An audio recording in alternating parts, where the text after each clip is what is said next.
Marshall Peak, Kabanata 5017. Simula at wakas. Sa pamana ng Dawn Squad at sa mga kakayahan ng warship, Dawning Light, madali nilang madudurog ang anumang maliit na grupo ng Black Ink Clansmen na kanilang nakasalubong. Gayunpaman, ang lahat ng mga miyembro ng Dawn Squad ay may mga pinsala ay nagpatunay na sila ay nakaranas ng isang matinding labanan. Marahil ay nakabangga nila ang ilang malaking army mula sa Black Ink Clan. Sumagot si Shen Ao. Kami ay hindi pinalad at nakatakbo kami sa isang Territory Lord. Territory Lord. Bahagyang kumunat ang noo ni Yang Kai. Ano ang nangyari? Mabilis na binigyan siya ni Shen Ao ng rundown ng nangyari noon. Nang umalis si Yang Kai upang habulin si Bai Yi, nanatili sila sa likuran upang linisin ang larangan ng digmaan. Pagkatapos, nang sinunod nila ang direksyon na iniwan ni Yang Kai, nabigo silang mahanap ang anumang bakas niya at kinailangan nilang sumuko. May universe array na nakaset up sa Dawning Light, kaya kailangan lang ni Yang Kai na gamitin ang universe transference law para makabalik ng ligtas anumang oras na gusto niya. At, dahil si Yang Kai mismo ay napakalakas, pati na rin ang isang master ng Dao of Space, ang kanyang buhay ay hindi dapat malagay sa panganib kahit na siya ay tumakbo sa isang Territory Lord. Kaya naman, hindi na kailangan pang mag-alala ng Dawn Squad sa kanya. Nagpatuloy ang Dawning Light na gumala sa resource zone at hinahabol ang Black Ink Clansmen habang hinihintay nila si Yang Kai. Sa kasamaang palad, hindi sinasadyang tumakbo sila sa isang Territory Lord. Natural na ang Dawn Squad ay pinamumunuan ng mga elite, kaya sila ay nagkaroon ng pabalik-balik na pakikipaglaban sa Territory Lord sa loob ng ilang panahon at iyon ang nangyari sa kanilang mga pinsala. Ang labanan ay nag-iwan din ng maraming mga hanay ng Dawning Light na nasira. Kahit na mabangis ang Territory Lord, hindi walang depensa ang Dawn Squad, kaya mahirap para sa isang Territory Lord na subukang alisin sila. Sa kritikal na sandali, nagpakita si Shu Boliang at nakipag-ugnayan sa Territory Lord. Bawat isa sa mga miyembro ng Dawn Squad ay nasugatan, at maging ang Dawning Light ay nagtamo ng malubhang pinsala. Natural, hindi na sila maaaring manatili sa larangan ng digmaan at maaari na lamang bumalik sa pasulong na base. Kung tungkol sa kinalabasan ng labanan sa pagitan ni Shu Boliang at ng Territory Lord, wala silang ideya. Gayunpaman, sa loob ng kalahating araw ng kanilang pag-atres pabalik sa forward base, bumalik din si Shu Boliang. Ngayon, pinalitan niya si Cha Hu bilang ang nag-aakala na utos dito. Nang matapos ni Shen Ao ang kanyang pagkukwento, sinabi ni Feng Ying. Si Division Commander Shu ay malamang na nagtamo ng ilang pinsala. Pagbalik niya, medyo hindi stable ang aura niya. Nang matapos niyang marinig ang lahat ng sasabihin nila, nagpalitan ng tingin sina Yang Kai at Bai Yi, medyo nakakatawa ang kanilang mga ekspresyon. Ano ito? Naguguluhan si Feng Ying. Umiling si Yang Kai. Wala lang. Nagkataon, nakilala ko rin ang Territory Lord na umatake sa iyo. Nagulat si Feng Ying. Nakita mo rin siya. Nag-away ba kayo? Tumanggo si Yang Kai. Ito ay isang malaking laban. Halos hindi na ako nakabalik. Agad na pinarusahan ni Feng Ying. Kalokohan. Kahit na nasaktan ang Territory Lord ni Division Commander Shu, isa pa rin siyang Territory Lord.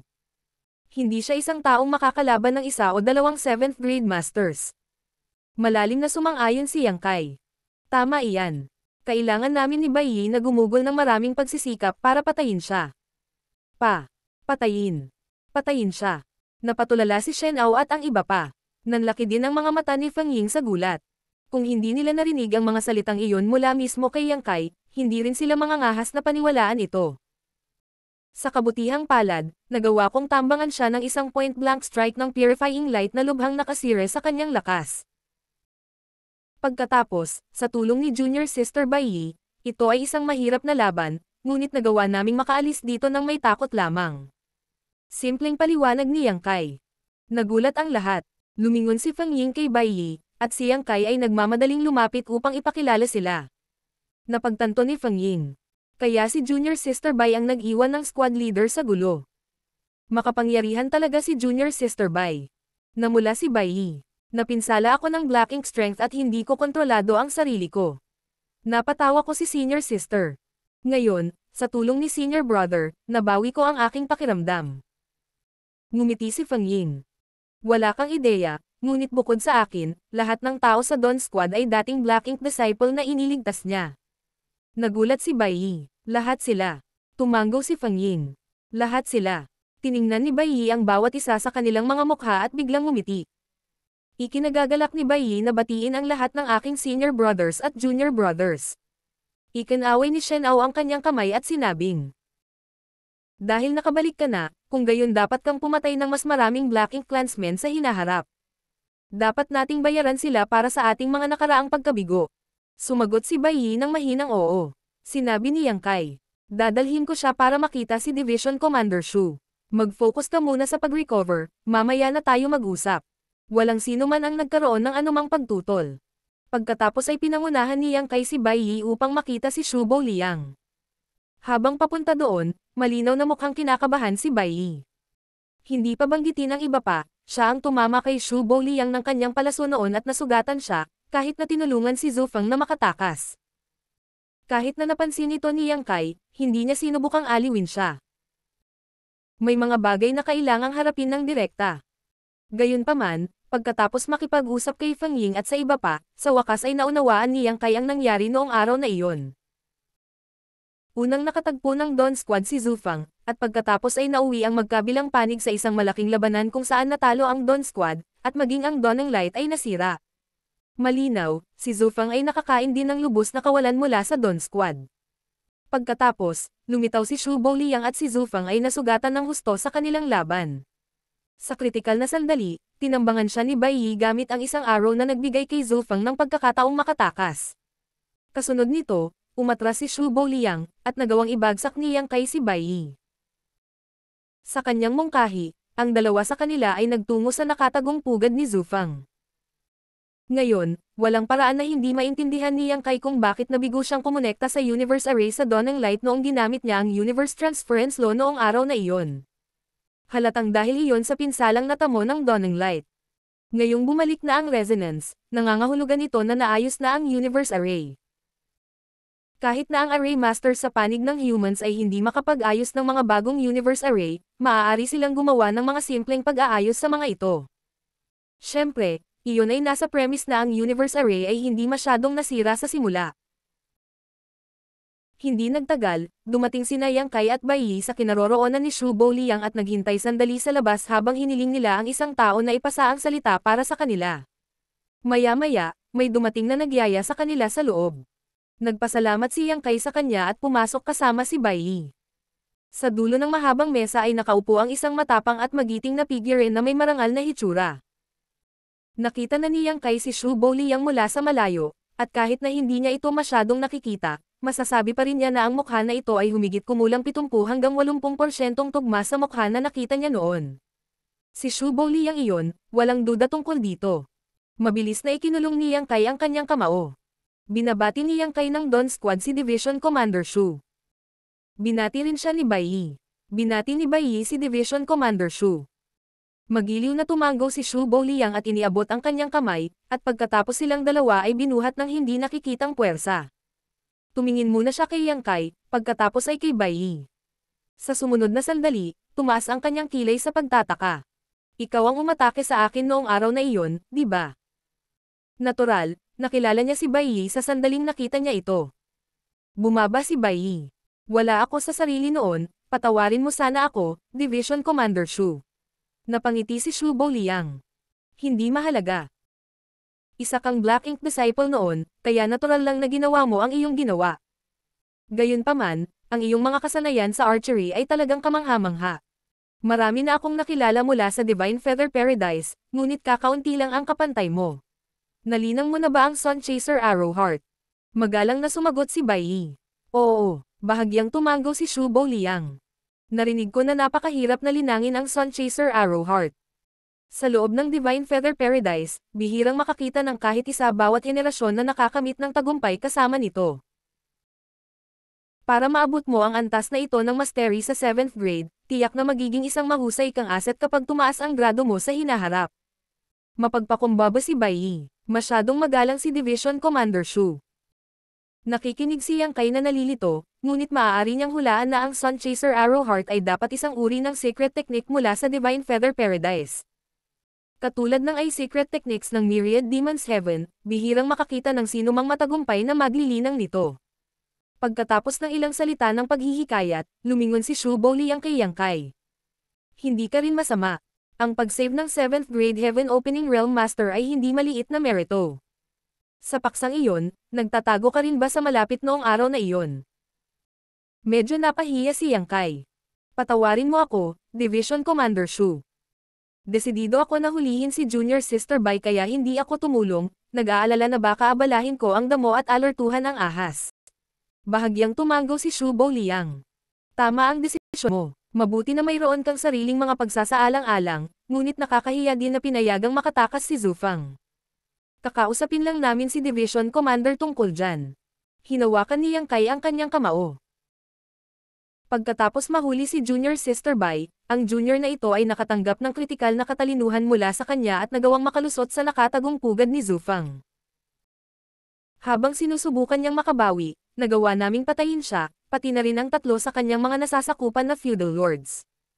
Nagulat si Shu Boliang. Nagawa mong patayin si Zhu Fang. Nakipag-away siya kay Zhu Fang at alam niya kung gaano kalakas ang lalaking iyon. Kahit na si Zhu Fang ay nasugatan ng husto, hindi pa rin siya madaling target na ibagsak, lalo na kung naruroon ang tatlo sa kanyang mga nasasakupan na feudal lords. Oo, medyo nabuhayan ng loob si Shu Boliang. Paano mo siya napatay? Sabihin mo sa akin ng detalyado. Saglit na nag-isip si Yang Kai bago simulan ang kanyang account mula noong pumasok sila ni Bai Yi sa pugad, nagbalat kayo bilang Black Ink Disciples para makalapit kay Zhu Fang, at pagkatapos ay gumamit ng Purifying Light para bigyan siya ng matinding suntok. Pagkatapos, gumamit si Zhu Fang ng secret technique para mabawi ang kanyang lakas habang ang kanyang tatlong subordinated na feudal lords ay lumapit para bumili ng oras para sa kanya. Mabilis na natapos ang laban, at pagkatapos na harapin ang tatlong feudal lords, sila ay naglatag ng mga pag-atake sa Black Ink Nest. Bilang resulta, gumamit si Zhu Fang ng ilang uri ng sacrificial secret technique para mabilis na gumaling. Inilarawan ni Yang Kai ang kanilang desperadong laban sa dulo ng detalyado. Ang ekspresyon ni Shu Boliang ay patuloy na nagbabago habang siya ay nakikinig. Kahit na nakatayo ngayon sa kanyang harapan sina Yang Kai at Bai Yi na hindi nasaktan, na nagmumungkahi na ang laban ay hindi gaanong peligro kaysa sa ginawa nito, halos maramdaman niya kung gaano ito kadelikado. Kung hindi pinalad silang dalawa noong araw na iyon, doon na sila namatay. Nang marinig niya na si Zhu Fang ay talagang pinatay sa pinagsamang pagsisikap ng 5 Emperor Realm Cultivator na pumugot sa kanya, hindi rin alam ni Shu Boliang kung tatawa o iiyak. Para sa isang territory lord tulad ni Zhu Fang na mamatay sa ganoong paraan ay tunay na malungkot. Walang sino man ang mag-aakala na ang Emperor Realm Cultivator ay talagang makakamit ang napakagandang tagumpay sa Black Ink battlefield. Gayunpaman, kung kailangang sabihin ang lahat, ang pagkamatay ni Zhu Fang ay hindi lamang resulta ng pagsisikap ni Yang Kai at Bai Yi. Kailangan din itong may ugnay sa mga pakikipaglaban niya sa Dawn Squad at Shu Boliang. Alam ni Yang Kai at Bai Yi na nakabili lang sila ng bargain sa dulo. Kaya, talagang magagamit ng Black Ink Clan ang Black Ink Nests para mabilis na makarecover. Wala pa akong narinig na ganyan. Ito ay isang napakahalagang piraso ng impormasyong ibinalik mo. Ang kaalamang ito ay maaaring mabawasan ang hindi kinakailangang mga casualty sa ating panig sa hinaharap.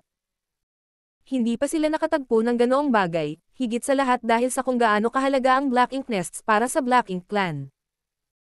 Lahat sila ay inilagay sa kailaliman ng teritoryo ng Black Ink Clan, kaya walang tao ang nakakita kahit isang Black Ink Clan Master na gumamit ng isa para mabawi ang kanilang mga pinsalang tulad nito. Kung hindi dahil sa isang pagkakataon, hindi rin ito malalaman ni Yang Kai at Bai Yi. Nagbayad din sila ng matarik na presyo dahil sa kanilang kamangmangan. Sa anumang kaso, kayong dalawa ay nakapagbigay ng isang mahusay na serbisyo sa oras na ito. Tumingin si Shu Boliang nang may pagsang-ayon sa kanila. Ngumiti si Yang Kai.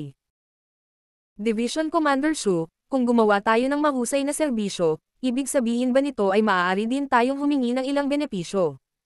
Saway ni Shu Boliang habang tinatawanan siya. Mabahong brat, anong klaseng benepisyo ang gusto mo? Pakinggan natin. Hinawakan ni Yang Kai ang kanyang kamao. Kakaalis lang ni Junior Sister Bai sa kanyang Black Ink Disciple status. Hinihiling ng junior na ito sa Division Commander na irehistro siya at italaga siya sa aking Dawn Squad. Marshall Peak, Kabanata 5018. Huling laban. Nang marinig ito, kinurot siya ni Shu Boliang. Brat, ang laki ng gana mo. Pinagnanasaan mo na ba ang iyong Junior Sister Bai? Mayroon ka bang ideya kung paano itinalaga ang mga ordinaryong squad at kung paano inilalaan ang iyong Dawn Squad? Gayunpaman, hindi pa rin ito sapat para sa iyo, nakikita ko. Tumango si Yang Kai. Likas na alam ng junior na ito. Napakaswerte para sa isang squad na magkaroon ng dalawang 7th grade master bilang utos. Maraming squads ang may iisang 7th grade squad leader habang ang Dawn squad ko ay may 5 7th grade masters. Ito ay talagang higit pa sa isang ordinaryong squad. Si Shu Liang ay Brosco. Buti naman alam mo. Kinuyam ni Yang Kai ang kanyang kamao. Ang military merit na naipon ng Dawn squad hanggang ngayon ay higit pa sa pagbibigay katwiran sa ganitong uri ng pamamahagi. Kung isasama natin ang merito ng pagpatay kay Zufang, na nangyari sa pinagsamang pagsisikap nitong junior at junior sister Bai, kung gayon ay nalampasan na namin ang dapat na kailanganin. Tumango si Shu Liang. Totoo iyon. Nang makitang hindi siya tumutol sa kanyang sinabi, hinampos ni Yang Kai habang mainit ang plancha. Mula nang mabuo ito, ang Dawn Squad ay naging Special Operations Squad. Kung ang mga nasa Blue Sky Pass ay ilalarawan bilang isang sibat, kung gayon ang Dawn Squad ang magiging dulo ng talon nito, at kung mas matalas ang dulo, mas madali para sa atin na ibagsak ang ating mga kalaban. Kaya, kung mas malakas ang Dawn Squad, mas makikinabang ito sa Blue Sky Pass. Ano ang iniisip ng Division Commander? Baluktot na argumento iyon. Muling tumawa si Shu Liang. Gayunpaman, pagkatapos mag-isip-isip sandali, tumango siya. Sige kung gayon. Sinabi rin ni Army Commander Zhong Liang noong nakaraan na maaaring mag-recruit ang Dawn Squad ng sino man sa ilalim ng 8th grade. Ngayong nakuha na ni Bai Yi ang iyong mata, hayaan mo siyang maisama sa iyong squad. Nagmamadaling itinaas ni Yang Kai ang kanyang kamao. Maraming salamat, Division Commander Shu. Lumingon si Shu Liang kay Bai Yi. Bai Yi, dapat pa rin kitang hilingin sa iyong opinyon sa bagay na ito. Kung handa kang sumali sa Dawn Squad, irerehistro kita sa ilalim ng kanilang pangalan. Kung hindi, maaari ka ring pumunta sa ibang squad. Sa iyong mga kakayahan, tiyak na kwalipikado ka na maging isang squad leader mismo. Hindi na kailangang ilagay ang iyong sarili sa ilalim ng maliit na batang ito. Matikas na yumoko si Bai Yi sa kanya. Ang junior na ito ay handang tumulong kay senior brother Yang. Magaling. Bahagyang tumango si Shu Liang at agad na inirehistro si Bai Yi, na pinapansin din si Yang Kai at ang kanyang mga merito sa militar. Ilang sandali pa, umalis silang dalawa sa opisina ni Shu Liang at bumalik sa kampo ng Dawn Squad. Nang malaman nilang sumama si Bai Yi sa Dawn Squad, tuwang-tuwa ang lahat. Hindi nila naranasan ang lakas ni Bai Yi para sa kanilang sarili, ngunit sino mang makakatakas ng paulit-ulit habang hinahabol ni Yang Kai ay hindi maaaring maging mahina.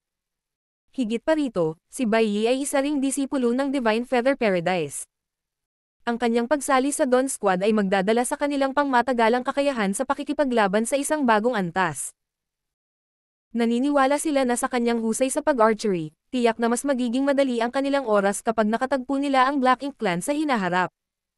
Matapos ayusin ang isang lugar para manatili si Bai Yi, sinabihan siyang magnilay at magpagaling dahil hindi pa gumagaling ang kanyang mga sugat. Pagkatapos ng lahat, ang pugad ni Zufang ay hindi akma sa tamang pagpapagaling. Nang malapit nang bumalik si Yang Kai sa kanyang sariling lugar ng pahinga, lumapit si Feng Ying. Pagkatapos siyang payagan sa loob, umupo silang dalawa sa kanilang mga upuan at nagtanong si Yang Kai. Ano iyon, Martial Auntie? Saglit na nag-alinlangan si Feng Ying bago nagsalita. Nasa 7th grade ka na ngayon. Ikaw at ako ay nasa iisang grado, kaya hindi na kailangan pang tawagin akong Martial Auntie. Natawa si Yang Kai. Kung gayon, ano ang itatawag ko sa iyo? Senior sister. Tumango si Feng Ying. Magagawa iyon. Kita mo, tinatawag mo si Bai Yi na Junior Sister Bai, at Junior Sister Bai ang tawag ko sa kanya, pero tawag mo sa akin Martial Auntie. Medyo nakakalito. Natahimik si Yang Kai. Napansin din niya ito, at talagang ang gulo. Para sa atin na mga cultivator, hindi kailanman naging pamantayan ang edad kung paano natin hinarap ang isa't isa, ang lakas lang natin ang pamantayan.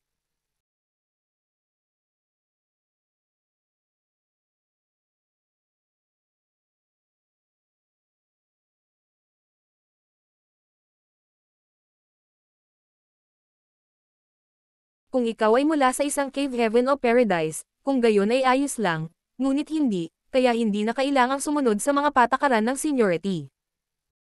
Pagkatapos ay gagawin natin ang sinabi ng senior sister. Tumango si Yang Kai. Ngumiti si Feng Ying. Iyon ay higit pa, kaya ba nandito si senior sister? Umiling si Feng Ying. Hindi. May iba pa akong negosyo. Mukhang seryoso si Yang Kai. Pakiusap, senior sister. Paliwanag ni Feng Ying. Ganito, isang bagong lugar na may mayayamang mapagkukunan ang natuklasan malapit sa forward base na dating inookupahan ng Black Ink Clan. Gayunpaman, ang ating mga tao ay may kapangyarihan ngayon at unti-unting itinutulak ang linya ng labanan doon. Mukhang ayaw isuko ng Black Ink Clan ang lugar na iyon, kaya nagtipon sila ng maraming puwersa para hawakan ang linya.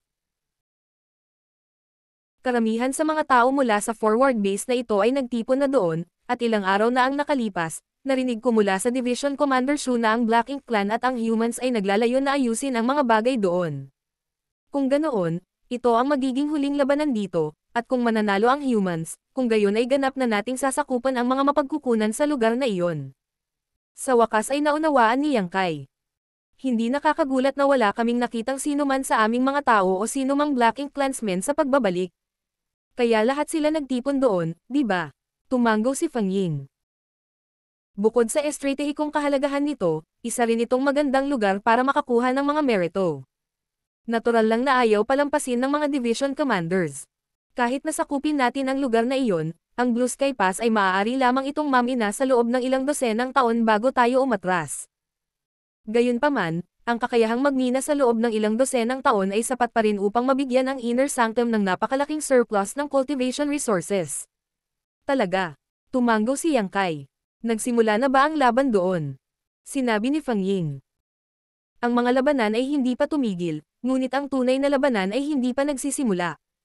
Gayunpaman, hindi magtatagal bago ito mangyari. Ang kinatatakutan ng mga division commander ay ang ilang territory lords na nagbabantay sa lugar na ito. Ang bilang ng mga territory lords at ang kanilang kapangyarihan ay katulad ng sa ating mga division commander, kaya walang panig ang makakakuha ng bentahe sa isa. Ngayong napatay mo na at ni Bai Yi si Zhu Fang, ang Black Ink Clan ay may mas kaunting territory lord. Tiyak na sasamantalahin ng mga division commander ang pagkakataong ito para harapin ang isang matinding suntok sa Black Ink Clan. Nagtaas ng kilay si Yang Kai. Ano ang kasalukuyang status ng Dawning Light? Sinabi sa kanya ni Feng Ying. Pumunta lang ako para tingnan. Ang mga pag-aayos ay mangangailangan ng 7 o 8 araw upang ganap na makumplito. 7 o 8 araw. Ungol ni Yang Kai. Pagkatapos ay maghihintay tayo. Sa aming huling labanan, naubos din namin ni Bai Yi ang aming lakas. Kailangan namin ng oras para makabawi.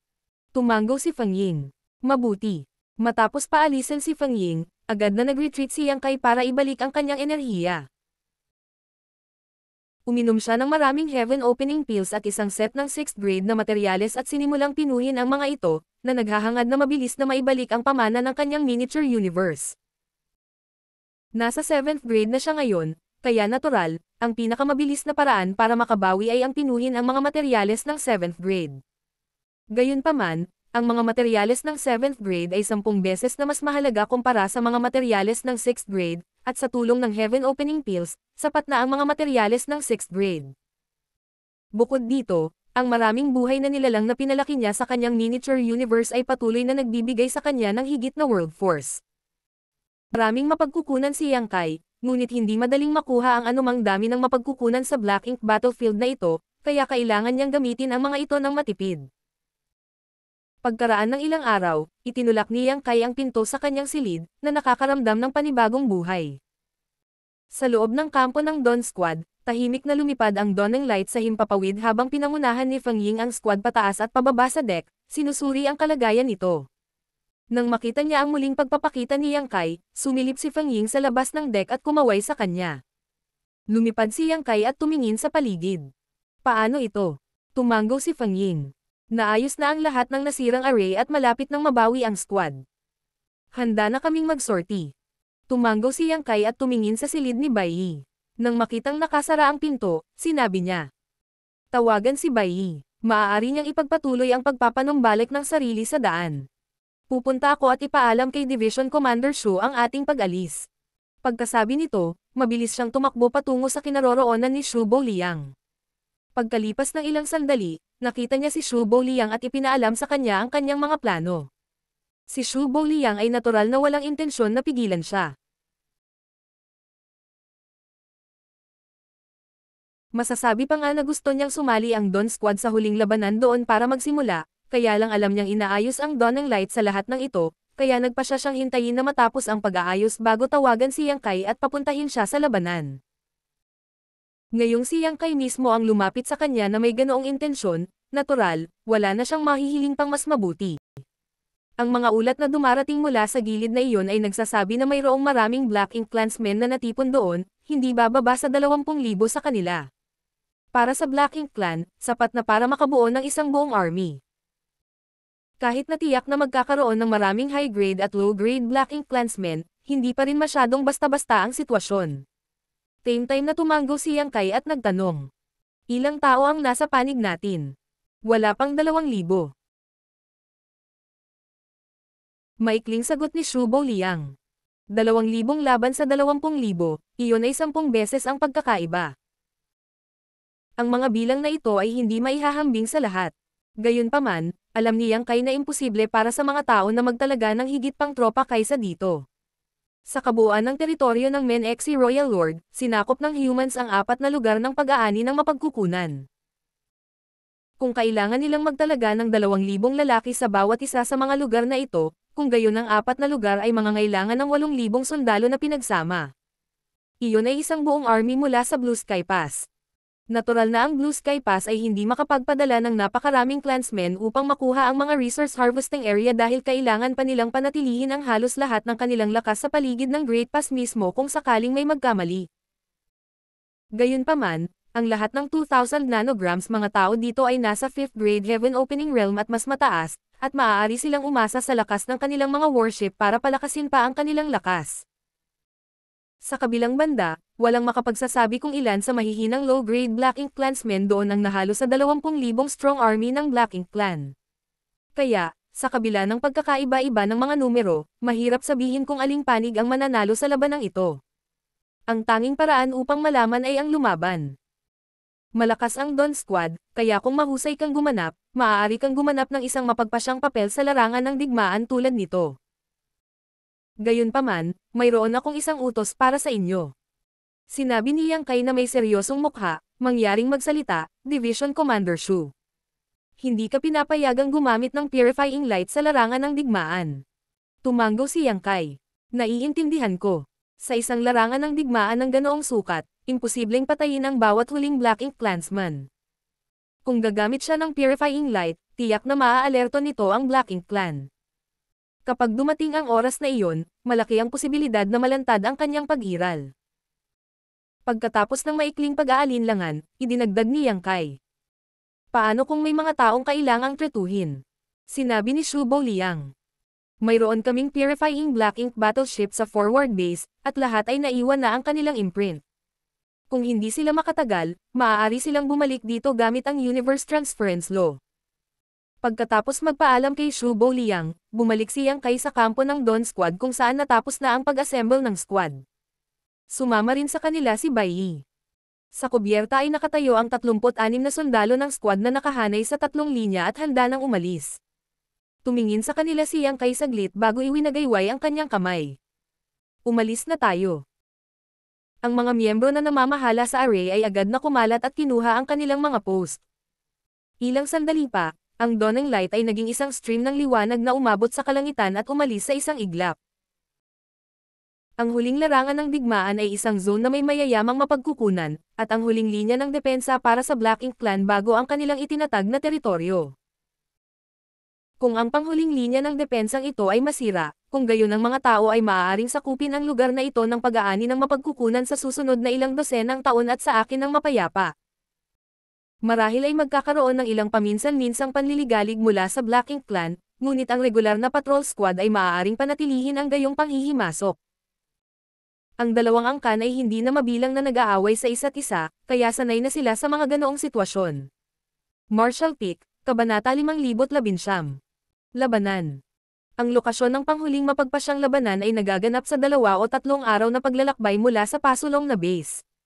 Sa panahong ito, maliban sa mga salaitan sa pagkontrol sa bilis at direksyon ng Dawn ng Light, ang iba ay nagpapahinga at naghahanda. Nag-iisang nakatayo si Yang Kai sa deck, nagbabantay.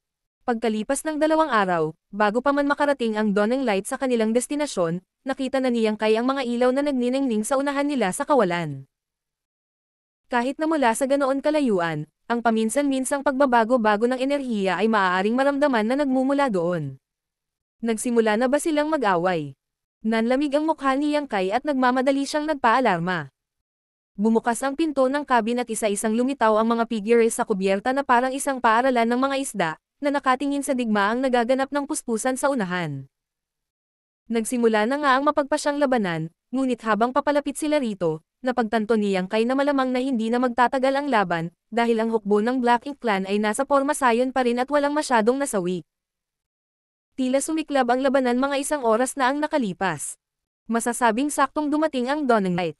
Pagtingin, makikita nila ang human warships na humaharurot sa malawak na larangan ng digmaan, na nagpapakawala ng malalakas na pagsabog ng maliwanag na liwanag patungo sa mga linya ng Black Ink Clan. Ito ay malinaw na ang mga kakayahan ng mga nakakasakit na hanay na naka-install sa mga warship. Bihirang umalis ang isang cultivator sa kanlungan ng isang warship. Tanging ang 7th grade masters na nagtitiwala sa kanilang mga kakayahan ang pipiliin na lumaban ng nalantad. Pagkatapos ng lahat, ito ay hindi Blue Sky Pass. Sa huling malaking labanan na nangyari sa pagitan ng dalawang angkan, kahit na ang mga tao ay mapinsala ng Black Ink Strength, maaari silang mabilis na umatras sa Inner Sanctum o gamitin ang Purifying Light na selyadong sa loob ng Purifying Black Ink battleships upang maalis ang lumalabag sa Black Ink Strength. Sa ngayon, walang Purifying Black Ink battleships dito. Kung talagang na-invade sila ng Black Ink Strength, wala silang magagawa kundi bumalik sa forward base gamit ang Universe Transference Law at pagkatapos ay maglakbay ng hindi bababa sa 2 o 3 araw para bumalik. Maaaring matapos ang labanan pagkatapos ng ganoong yugto ng panahon. Higit pa rito, kasi simula pa lamang ng labanan, kaya't sinisikap ng mga tao na panatilihin ang kanilang lakas hanggat maaari, na ginagamit ang bentahe na ibinigay sa kanila ng kanilang mga warship para patayin ang kanilang mga kaaway. Sa tapat ng human battlefront, ang agos ng Black Ink Clansmen ay sumasabog sa mga warship, na nagdulot ng pagtislap ng mga defensive array habang sila ay tinamaan. Ang mga barkong pandigma ng ilan sa mga hindi pinalad na squad ay nawalan pa ng kakayahang magpatuloy sa pakikipaglaban at walang pagpipilian kundi umatras patungo sa pasulong na base. Bumilis ang Dawning Light, at sa sandaling pumasok sila sa larangan ng digmaan, naramdaman ni Yang Kai ang ilang malalakas na divine senses na bumabalot sa kanila, na magkaharap mula sa malayo. Ang mga divine senses na ito ay malinaw na kabilang sa 8th grade Heaven Opening Realm humans at sa Territory Lords. Dahil mismo sa presensya ng 8th grade masters kaya napigilan ang mga Territory Lord na makialam sa labanan, at totoo rin ito para sa mga tao. Ang mga nasa itaas ay pawang pinipigilan ang isa't isa, kaya't ang mananalo sa laban na ito ay mapagpasyahan lamang ng mga nasa ibaba ng 8th grade sa magkabilang panig. Si Yang Kai, na nakatayo sa deck, ay inilibot ang kanyang mga mata sa paligid at nakakita ng mahinang punto sa mga linya ng tao. Ang Black Ink Clan ay umaatake sa puntong iyon ng may kabangisan na kahit na may isang dosenang warship na sumusuporta sa isa't isa, sila ay nasa isang nanginginig na sitwasyon. Ang defensive array sa isa sa mga barkong iyon ay nagsimulang maglaho. Malinaw na hindi na ito makakatagal pa. Itinuro ni Yang Kai ang direksyong iyon. Ayusin ang ating daan. Agad na lumingon ang Dawning Light at tumungo sa direksyon na iyon, at sa loob ng isang dosenang paghinga, pumasok ito sa away. Sa sandaling nakita nila ang mga reinforcement na lumitaw, ang mga tao ay labis na natuwa. Kahit na ito ay isang solong squad-level warship tulad ng sa kanila, anumang tulong ay lubos na pinahahalagahan sa sandaling ito. Marahil ang pagdaragdag ng isa pang squad ay makakatulong sa kanila na labanan ang offensiba ng Black Ink Clan. Sa busog ng isa sa mga barko ay nakatayo ang isang may balbas na lalaki na may 2 malalaking espada sa bawat kamay, mukhang makapangyarihan at kahanga-hanga. Sumenyas siya sa kanyang vice squad leader. Pumunta at batiin sila at hayaan silang makipag-ugnayan sa ating mga galaw. Ang kanyang vice squad leader ay isang magandang babae, at nang magpapadala na sana siya ng mensahe, nakita niya ang Dawning Light na lumampas sa defensive line na nabuo ng dosenang mga barko at dumiretso sa Black Ink Clan Army. Napatulala ang magandang babae, at ang balbas na lalaki ay nagtatalon sa galit habang pinapagalitan. Saan nanggaling ang squad na ito? Nililigawan ba nila si kamatayan? Halos hindi mapigilan ng pinagsamang kapangyarihan ng isang dosenang squad ang pagsulong ng Black Ink Clan Army, ngunit ang squad na ito ay biglang sumugod sa mga linya ng kaaway, kaya paano sila makakaligtas? Malamang na sila ay gagawing alabok ng Black Ink Clan, pagkatapos maging ang kanilang mga miyembro ng squad ay may iwan na walang bangkay. Nagmumura man siya, sa loob-loob niya ay nasasaktan siya sa sitwasyong ito. Iyan ang buhay ng isang dosenang Heaven Opening Realm Masters. Wala siyang ideya kung sinong bastos ng isang squad leader ang nangunguna sa kanila, ngunit kung ang bastard na iyon ay gustong manligaw ng kamatayan, hindi niya dapat kinaladkad ang buong squad kasama niya. Sa sandaling lumabas ang mga salitang iyon sa kanyang bibig, ang balbas na lalaki ay mukhang nabigla nang biglang may nabuong ripple sa paligid ng bagong squad warship at ang imahe nito ay nasira ng husto. Sa isang iglap, isang warship na mahigit 2 beses ang laki ng isang ordinaryong squad-level warship ang pumalit. Ang barkong pandigma ay halos kasing laki ng isang battalion-level warship. Dawn Squad. Namula ang balbas na lalaki. Ang Dawn Squad ang tanging squad na may warship na nagnanais ng mga ganitong feature sa Blue Sky Pass, at nakita rin niya ang Dawning Light na nag-aayos pabalik sa forward base gamit ang sarili niyang mga mata. Lubos niyang pinagnanasaan ang mga kakayahan nitong kakaibang warship. Ang magandang Vice Squad Leader ay nagtanong. Sila ba ang Dawn Squad? Malakas na tumango ang balbas na lalaki. Walang duda tungkol dito. Bigla siyang napasigaw. Dali, sundan mo sila. Ito na ang pagkakataon nating masira ang linya ng Black Ink Clan. Medyo nag-alinlangan ang Vice Squad Leader, ngunit mabilis pa rin niyang ipinasa ang utos, at agad na sumunod ang barko ng squad pagkatapos ng Dawning Light. Kasabay nito, ang dosenang o higit pang mga squad na nagpupumilit na mapanatili ang kanilang mga posisyon ay gumawa ng parehong pagpipilian. Lahat sila ay lumingon patungo sa Black Ink Clan at naghanda upang salubungin sila sa labanan. Nang pumasok ang Dawning Light, hindi ito inisip ng Black Ink Clan. Ito ay pagdating lamang ng isa pang human squad pagkatapos ng lahat. Ang mga tao ay ganap na nalulula sa mga tuntunin ng mga numero at walang kapangyarihang lumaban. Gayunpaman, nang ang illusion array sa Dawning Light ay itinaas at nahayag ang tunay na mukha nito, isang kaguluhan ang nabuo sa gilid ng Black Ink Clan. Ang Dawning Light ay naging sikat kamakailan sa mga tao, at kilala rin ito sa Black Ink Clan. Marami sa Black Ink Clansmen ang nakakaalam ng pagkakaroon ng espesyal na human squad na ang warship at pagsasaayos ng mga miyembro ay higit na nakahihigit sa iba sa larangan ng digmaan. Hindi alam kung gaano karaming Black Ink Clansmen ang natalo sa mga kamay ng espesyal na squad na ito, at marami sa kanilang mga grupo ang tuluyang nabura ng mga ito. Sa isang larangan ng digmaan kung saan ang buhay ng isang tao ay nasa linya, ang prestihiyo ng isang tao ay kadalasang isang malakas na hadlang. Isang napakaraming pag-atake ang umulan sa Dawning Light, na sinusubukang pigilan ang pagsulong nito. Isang nakasisilaw na protection na glow ang sumiklab sa paligid ng Dawning Light na parang isang beacon ng liwanag, na nag-aalis ng kadiliman at napunit ang isang nakanganga na butas diretso sa Black Ink Clan Army. Sa susunod na sandali, ang Dawning Light ay umungol at nanginginig ng paulit-ulit habang ang mga offensive array nito ay na-activate ng maraming miyembro ng 5th grade at 6th grade squad na sakay. Ang mga alon ng espada tulad ng puting sutla, malalaking anino ng sibat, at mga light beam na sapat na malakas upang lumunin ang lahat ng bagay sa kanilang dinadaanan, lahat ng ito ay sumabog patungo sa pinakasiksik na pagtitipon ng Black Ink Clansmen. Dumaan ang marahas na enerhiya, pinatay o napinsala ang Black Ink Clansmen saan man sila dumaan. Ang bawat pag-atake na pinakawalan mula sa mga nakakasakit na hanay ay maihahambing sa buong lakas na strike ng isang 7th grade master, at ang lugar ng pag-atake ay napakalawak din. Ang sinumang low-grade Black Ink Clanman na mahawakan ng mga pag-ataking ito ay papatayin, habang ang high-grade Black Ink Clansmen ay mahihirapang labanan. Iyon ang kapangyarihan ng mga barkong pandigma ng mga tao.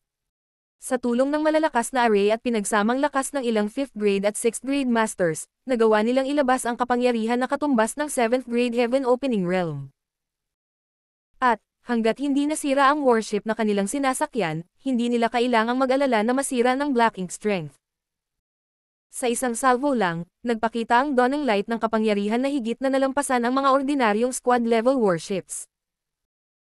Bago pa makahinga ang mga Black Ink Clansmen na nakaligtas, isa pang dosenang squad ang naglayag sa kanilang mga barko, na sinusundan ng malapitan sa likod ng Dawning Light habang ang iba't ibang kulay na ilaw ay namumulaklak mula sa bawat isa sa kanila. Natural na ang mga nakakasakit na array sa malalaking barkong ito ay hindi kasing yaman at iba-iba gaya ng sa Dawning Light. Pagkatapos ng lahat, ang kanilang mga numero ay hindi maihahambing sa Dawn Squad, kaya kahit na sila ay may mas maraming array na naka-install, walang sinuman ang magpapalakas sa kanila, na magiging isang basura lamang. Gayunpaman, nagkaroon sila ng kalamangan sa mga numero. Kahit na ang bawat barko ay nagdala lamang ng 2 nakakasakit na hanay, na may 12 mga barko ay mangangahulugan ito ng halos 30 pag-atake. Ito ang mga pag-atake na maihahambing sa 37th grade Heaven Opening Realm Masters na buong lakas. Higit pa sa Black Ink Clan na hindi pa nakahinga ang nawalan ng hininga, at marami sa kanilang mga feudal lords ang nasugatan din ng husto sa alon ng mga pag-atake na ito. Agad na lumitaw ang isang butas sa Black Ink Clan's army na patuloy na lumalaki sa laki. Kahit saan pumunta ang Dawn ng Light na iyon, isang malinaw na landas ang pinutol sa linya ng depensa ng Black Ink Clan na parang mainit na kutsilyo sa mantikilya. Squad Leader, hindi na makakatagal ang defensive array team. Biglang babala ni Fang Ying. Nakakatuwa para sa Dawn ng Light na sumabak sa ganitong labanan, ngunit ang mga pangangailangan sa pagtatanggol sa gayong maniobra ay masyadong mataas. Kahit na ang defensive array ay hindi nasira, ang mga miyembro ng squad na namamahala sa pagpapagana nito ay gumugugol ng labis na enerhiya. Kailangan nilang panatilihin ang proteksyon na kalasag sa lahat ng oras. Kung hindi, ang Dawn ng Light ay masisira kung ito ay direktang tamaan. Sa wala pang ilang dosenang paghinga, ang mga miyembro ng squad sa pag-ikot ay lahat ay namutla ang mukha. Kahit na walang babala ni Fang Ying, napansin din ito ni Yang Kai dahil ang protective barrier sa paligid ng Dawn ng Light ay lumabo ng husto. Totoo ngang hindi sila makakatagal. Makipagpalit ka sa akin. Lumitaw si Yang Kai sa isa sa mga defensive array habang nagsasalita siya at nakaupong naka-crossleg, huminga ng malalim bago ibuhos ang enerhiya mula sa kanyang miniature universe dito. Sa susunod na saglit, ang kalasag, na malapit ng gumuho, ay muling kumikinang ng maliwanag, na agad na sumasabog na nakasisilaw na parang sumisikat na araw. Si Shen Ao at ang iba ay namangha. Ang lakas ng isang defensive array ay proporsyonal sa lalim ng pamana ng isa na namumuno dito. Sa bawat defensive array ay isang defensive artifact na gumaganap bilang array core, at ang kailangan lang gawin ng namumuno sa array ay ibuhos ang kanilang enerhiya dito at ang array ay mag-activate, na lumikha ng isang defensive shield. Karaniwan, ang bawat defensive array ay mangangailangan ng pinagsamang pagsisikap ng hindi bababa sa 3 miyembro upang gumana. Pagkatapos ng lahat, ang paglilinang ng mga miyembrong ito ay alinman sa 5th grade o sa 6th grade. Ito ang tanging paraan upang matiyak nila na mananatiling matatag ang kanilang mga depensa. Ngayon, ang kapangyarihan ni Yang Kai lamang ang nagpasigla sa mga arrays sa mas mataas na taas kaysa dati. Ang mga pag-atake na nagmula sa lahat ng direksyon ay halos hindi gumawa ng ripple sa liwanag na hadlang bago kumalat ng walang bakas. Makikita kung gaano kayaman ang pamana ni Yang Kai mula rito. Marshall Peak, Kabanata 5020. Lumusat sa linya ng depensa. Ang iba't ibang array na inilatag sa Dawn ng Light ay ang pinaka-advanced na magagawa ng Blue Sky Pass. Kadalasan, kung ang mga defensive array ay maaaring maglabas ng 70% ng kanilang kapangyarihan sa ilalim ng pinagsamang pagsisikap ng ilang miyembro ng squad, kung gayon sa personal na pagpapagana ni Yang Kai sa array, 100% ng epekto nito ay biglang lumabas ng sabay-sabay. Sa mga tuntunin ng kapangyarihang protection nito, natural na naiiba ito sa dati. Ang pagkakaiba ng 30% ay halos na double ang lakas ng kalasag. Noong una ay nag-aalala si Fang Ying na ang Dawn ng Light ay hindi makakatagal ng matagal, ngunit nang makita niya ang mga pag-atake na nagdulot lamang ng isang ripple habang ang mga ito ay tumama sa light barrier bago tuluyang nawalan ng silbi, siya ay mabilis na sumigaw. Pasok! Nang marinig ito, ang miyembro ng squad na namamahala sa pagpipiloto sa barko ay nagmanyobra sa Dawn ng Light upang ito ay bumangga ng diretso sa Black Ink Clan Army, na gumagalaw sa alinmang direksyon na may pinakamaraming kaaway. Sa isang iglap, pinutol ng Dawn ng Light ang isang bahagi ng pagkawasak saan man ito dumaan. Ang Black Ink Clansmen na hindi nakaiwas sa oras ay nabalian ang lahat ng kanilang mga buto nang matamaan sila ng malaking warship, habang ang mga mabilis na nag-react para umiwas ay nalipol pa rin ang kumikinang na mga ilaw na nagmumula sa mga nakakasakit na hanay.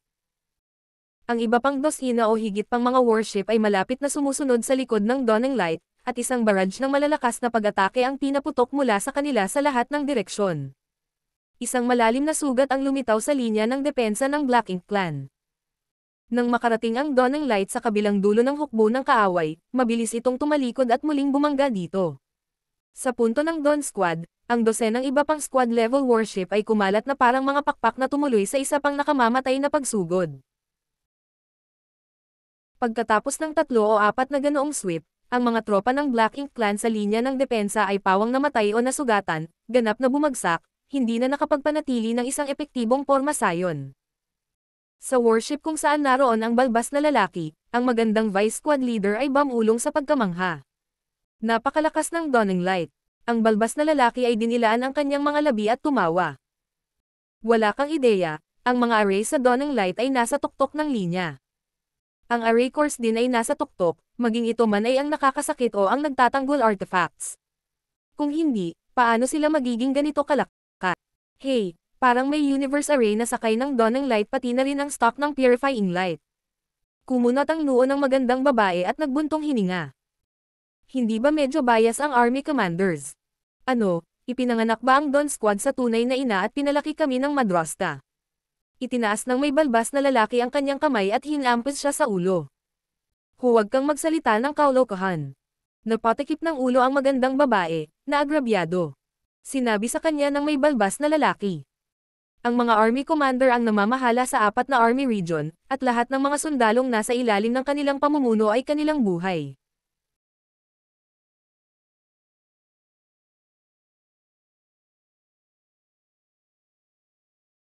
Hindi nila gagawin ang isang bagay tulad ng mga paborito sa laro. Ang lahat ng mga pagbabago sa Dawning Light ay inatasan para sa military merit. Ang magandang babae ay namangha. Ilang military merit ang magagastos niyan.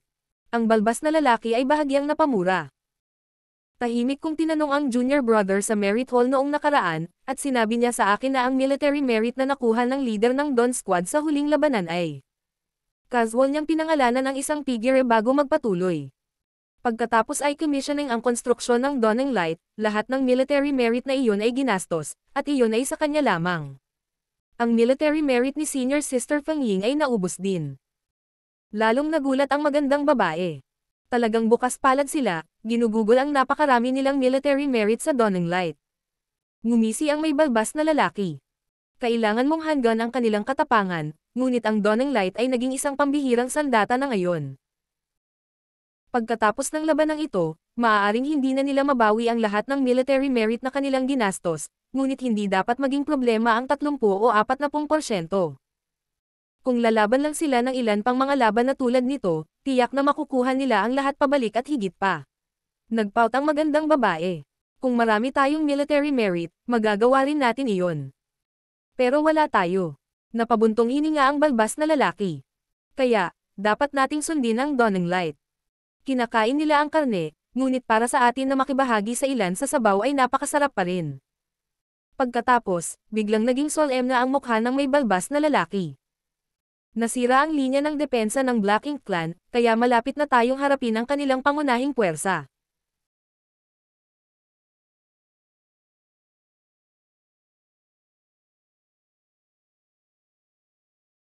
Tandaan, kung masira ka ng Black Ink Strength, magtungo sa Dawning Light, mayroon silang Purifying Light. Malakas na tumanggo ang magandang babae. Naiintindihan ko. Buksan ang array. Sigaw ng lalaking balbas. Pagkatapos, itinaas niya ang kanyang kamay, tinawag ang kanyang malaking lobo na Fang Mace, isang nakakatakot na hitsura na club na natatakpan ng mga spike. Isang puwang ang nabuksan sa kalasag ng barko at pareho ang balbas na lalaki at ang kanyang magandang subordinate ng sabay-sabay, dumiretso sa pagsingil para sa Black Ink Clan. Ang lobo na Fang Mace ay bumagsak ng malakas at ang ilang Black Ink Clansmen na hindi nakaiwas dito ay nabasag sa ambon ng dugo ng sabay-sabay. Tawa ng tawa ang balbas na lalaki. Hahaha. Mga Black Ink Clan brats, halika at tikman ang malaking pamalo ng iyong lolo. Naiinis na tinitigan siya ng magandang babae. Sunod-sunod na namumukadkad ang mga itim na bulaklak mula sa dulo ng kanyang espada habang siya ay tumutusok patungo sa Black Ink Clansmen na tumatakas sa kanyang harapan. Habang kumukupas ang mga bulaklak ng espada, nagkapira-piraso ang Black Ink Clansman. Ang barko na kanilang pinanggalingan ay sumunod na malapit sa kanilang likuran habang ang mga nakakasakit na hanay ay patuloy na nagpapakawalan ng kanilang kapangyarihan. Maliwanag, ang squad na ito ay magkasama sa mahabang panahon, na nagpapahintulot sa 2 7th grade masters at ang barko na gumana sa perpektong pagkakaisa. Hindi lamang ito ang barko na gumagawa nito. Ang iba sa dosenang barko ay pareho din.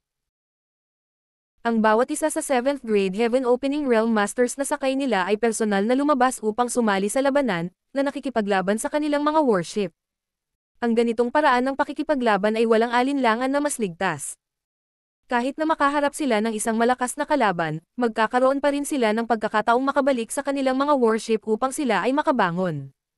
Gayunpaman, ang bilang ng 7th grade Heaven Opening Realm Masters sa bawat isa sa mga squad na ito ay hindi mataas. Mayroong karaniwang 2 lamang sa bawat barko.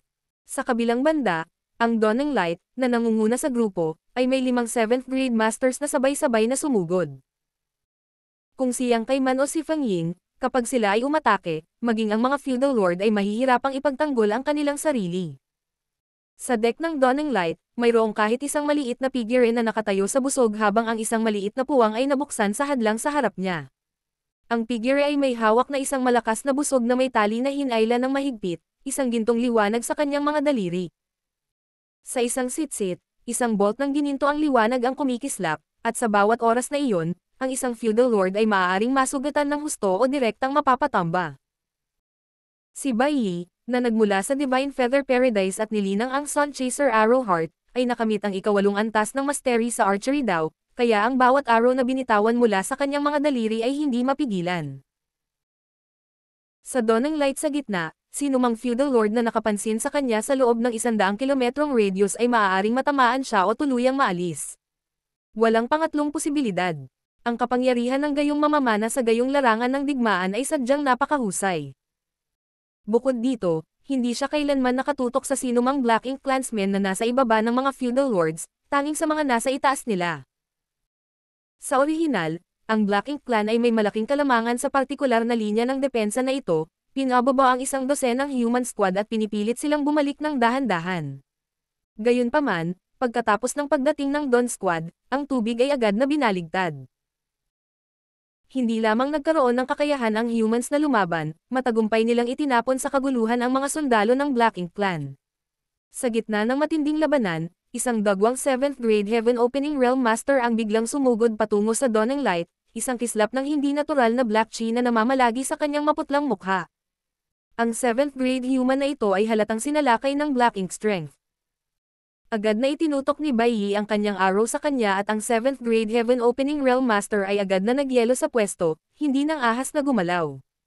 Sa kabutihang palad, mabilis na naunawaan ni Bai Yi ang sitwasyon at tumabi, sumigaw. Pumasok ka, dali. Naikuyom ng 7th grade master ang kanyang kamao. Hindi sapat ang salamat sa kabaitang ito. Sa isang iglap, sumugod siya sa puwang sa protective barrier at pumasok sa Dawning Light. Sabay-sabay, dumating ang isang miyembro ng Dawn Squad para akayin siya sa isang space array sa deck. Habang kumikislap ang liwanag, nawala ang figure ng 7th grade master. Ilang sandali pa, muling lumitaw ang liwanag, at muling lumitaw ang lalaki sa space array. Kahit medyo pagod pa ang itsura niya, nawala na ang Black Ink strength na nakatikip sa mukha niya. Ang mabalbas na lalaki ay hindi lamang ang nakakaalam na mayroong purifying light na selyadong sakay ng Dawning Light. Dati, habang sumasailalim ang Dawning Light sa pagkukumpuni sa forward base, ang 7th grade squad leaders ay halos lahat ay dumating upang tingnan ito, at lahat sila ay labis na humanga sa mga kakayahan nito. Gayunpaman, ito ay isang warship na ginugol ni Yang Kai at Feng Ying ng napakalaking halaga ng military merit para baguhin upang walang sino man ang maaaring tularan ito kahit gaano pa nila ito inggit. Hindi dahil ayaw ng Inner Sanctum na gawin ito para sa iba, kaya lang ang halaga ng naturang pagpapasadya ay napakataas kaya hindi ito kayang tiisin ng Blue Sky Pass para sa bawat squad, kaya magagamit lang nila ang military merit bilang stopgap measure. Higit pa rito, medyo kulang din ang makeup ng average na squad kung ikukumpara sa Dawn Squad, kaya hindi nila kailangan ang ganitong antas ng pagbabago. Upang ilagay ito ng mahinahon, kahit na ang Dawning Light ay ibinigay sa isa pang squad, magiging mahirap para sa kanila na patakbuhin ito ng maayos. Sino mang bumisita sa Dawning Light ay natural na alam na mayroong purifying light na nakatatak dito. Ngayon, kung sino man ang mapinsala ng Black Ink strength sa larangan ng digmaan na ito, ang kanilang pinakamahusay na pagpipilian ay humingi ng tulong mula sa Dawning Light. Kung hindi, kailangan nilang bumalik sa pasulong na base gamit ang Universe Transference Law. Naikuyong muli ng 7th grade master ang kanyang kamao bilang pasasalamat bago nagmamadaling lumabas ng Dawning Light, at bumalik sa pagpatay sa mas maraming kaaway. Sa larangan ng digmaan, kahit na ang kaunting sakuna ay maaaring mag-trigger ng chain reaction ng mga pagbabago. Dito, bumagsak ang defensive line ng Black Ink Clan sa pagpasok ng Dawn Squad, at ang pagbagsak na ito ay mabilis na kumalat sa buong larangan ng digmaan. Wala pang isang oras mula nang pumasok ang Dawn Squad sa labanan, ngunit halos lahat ng Black Ink Clansmen sa defensive line na ito ay nalipol na. Ang mga nabubuhay pa ay maaaring tumakas na noon pa man. Gayunpaman, hindi tumigil doon si Yang Kai, pinangunahan ng 7th grade masters at Dawning Light sa ilalim niya patungo sa pinakamalapit na Black Ink Clan army. Isang dosenang warships ang sumunod sa kanila. Sa Dawning Light sa harapan, ang dosenang warships ay mabilis na bumulusok sa Black Ink Clan's army na parang matalim na talam. Kaagad, naganap ang isa pang kaguluhan. Sa kawalan sa itaas ng larangan ng digmaan, ang mga makapangyarihang divine senses ay humaharap sa isa't isa mula sa malayo. Ang pagkatalo ng Black Ink Clan army ay nagpagalit sa ilang territory lords. Kahit na nakaharap sila sa 8th grade humans, binibigyang pansin pa rin nila ang labanan sa ibaba. Walang alinlangan, nadismaya sila sa pagganap ng kanilang mga nasasakupan. Isa sa mga territory lord ang nakatutok sa Dawning Light. Lumalakas ang pamatay na hangarin at naisipan niyang ganap na baliwalain ang lahat ng iba pa, pumasok sa labanan, at pasabugan ang warship na iyon. Malinaw niyang nakita ang lahat. Ang Black Ink Clan ay nagkaroon ng kaunting bentahe sa mga tao noon, ngunit pagkatapos na lumitaw ang warship na ito sa larangan ng digmaan, nagsimulang umikot ang sitwasyon. Ang warship na ito ay tiyak na pinakamatulas na sandata ng mga tao. Kung kaya niyang patayin ang mga miyembro nito, malaking kawalan ito para sa kalaban. Gayunpaman, sa sandaling lumitaw ang ideyang ito sa kanyang isipan, nahuli siya ng 8th grade masters na nagtatago sa kawalan, at isang babala ang umalangaw-ngaw sa kanyang mga tainga. Bakit hindi mo subukan at tingnan kung ano ang mangyayari? Sa tunog ng boses, sa wakas ay matitiyak ng territory lord kung sinong 8th grade master ang nakatitig sa kanya at malamig na bamantong hininga. Chahu!